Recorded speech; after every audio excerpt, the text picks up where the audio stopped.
Hello,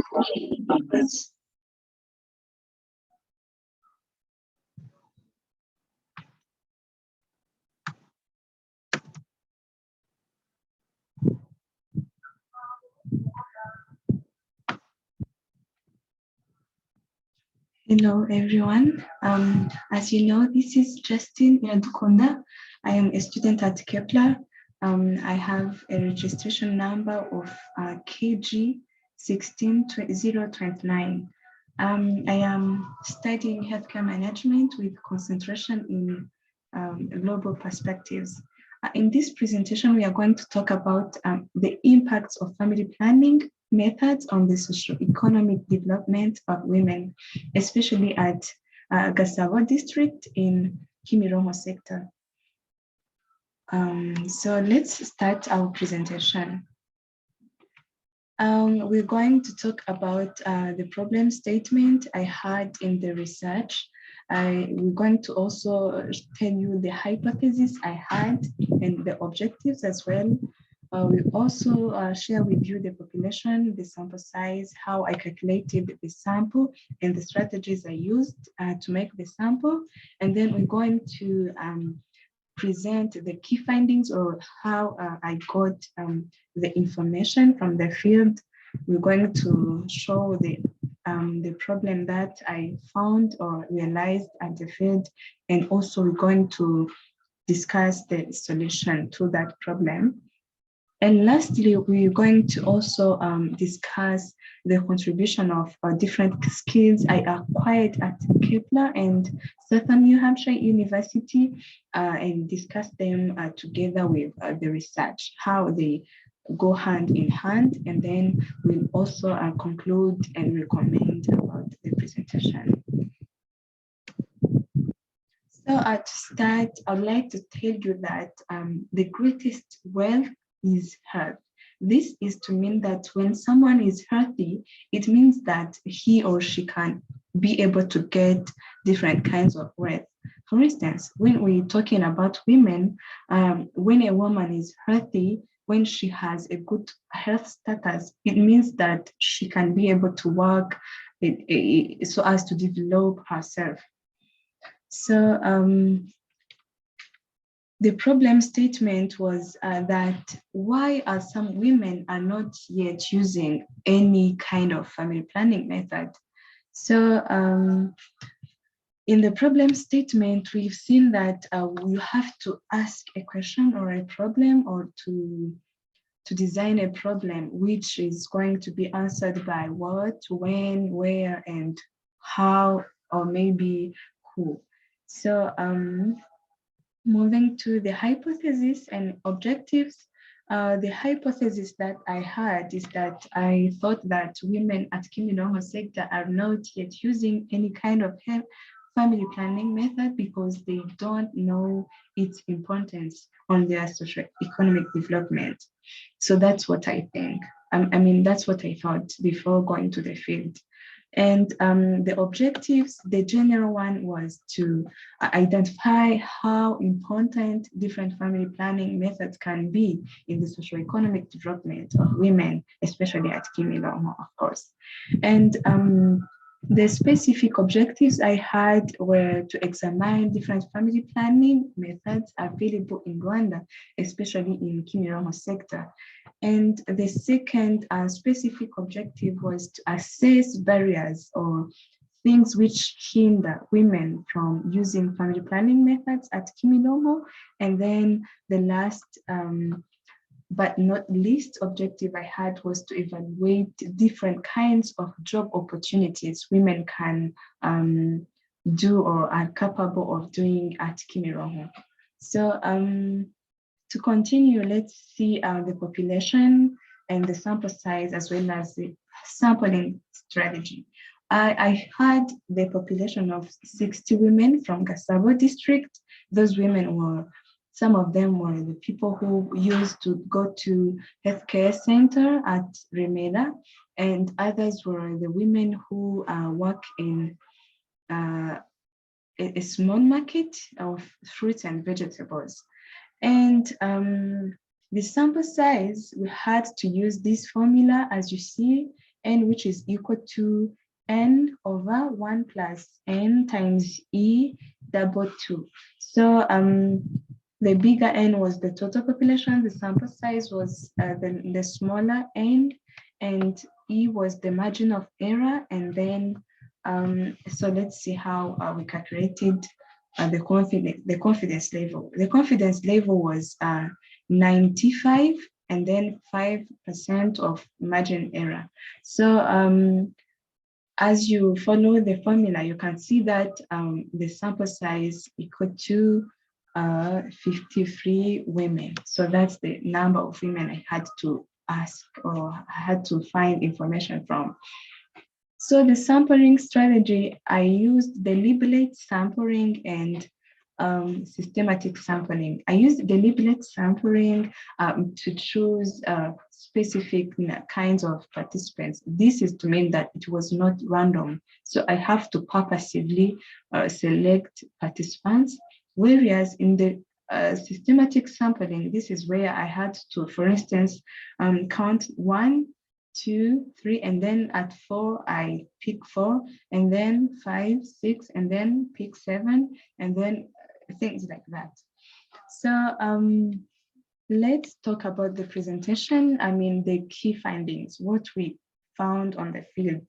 So we saw that the family planning methods which are available are traditional methods, which include kubara, numbering, kuyakana, pulling out, the usage of condoms, intrauterine device, which is the most used method at Kimirongo sector, pills, injections, and vasectomy, and so on.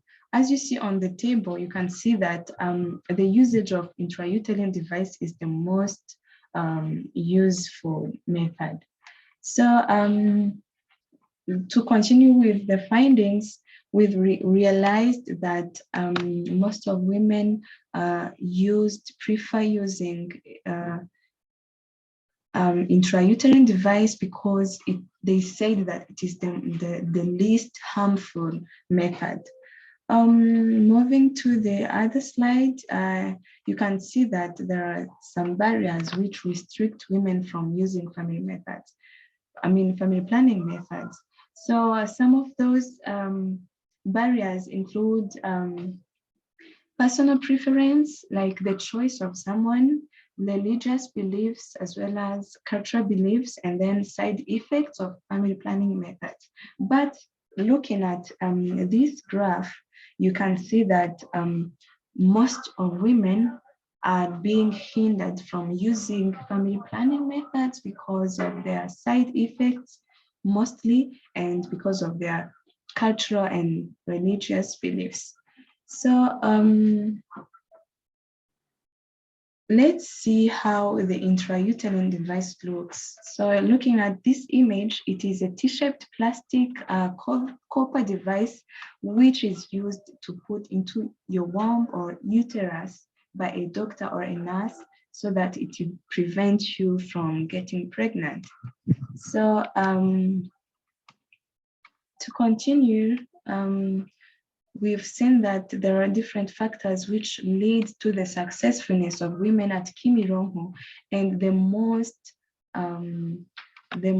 most high factor which leads to the successfulness of women at Kimirongo was the health status. We saw that having good health is the main key to having to being successful in business or in any other field.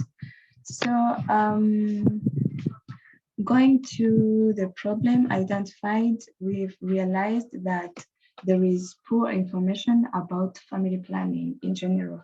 So as you see, we've seen that 71% of respondents said that they find information of family planning in their neighbors, their friends, not from the healthcare providers. So that's a very big problem. So moving to the practical solution, we've seen that it is a very important thing to sensitize or to make information available about family planning via TVs, billboards, and social media platforms. In other words, it is to make more advertisements about family planning methods in all media platforms. So this will help to avoid rumors about the family planning methods as well as their side effects. So we've seen that the Ministry of Health, RBC, Rwanda Biomedical Center, healthcare providers and healthcare managing directors, community leaders, social health workers, all those people have to work hand in hand to achieve or to put into practice this solution. So we used different skills in this research journey, where on the field I was using active listening. I was listening to my participants very actively. I was also using time management. I had to use a very limited time to acquire enough information. In the proposal and research compilation, I had to use typing skills. So of course I had to type the document, and also I have to cite. I had to cite the information which were not mine. So in the solution creation and recommendations, I used design thinking skills, where I was creating a solution by using design thinking skills and also critical thinking. I was thinking critically to find a very good solution to the problem. About the oral presentation, as you can see, I am using public speaking skills, where I am trying to maintain eye contact, and then I'll be also using Microsoft related skills like PowerPoint and others. So in this research, we've seen that women at Kimirongo sector prefer using IUD, intrauterine device, as their favorite family planning method, because they declare it, or they claim that it is the one which has least harmful side effects.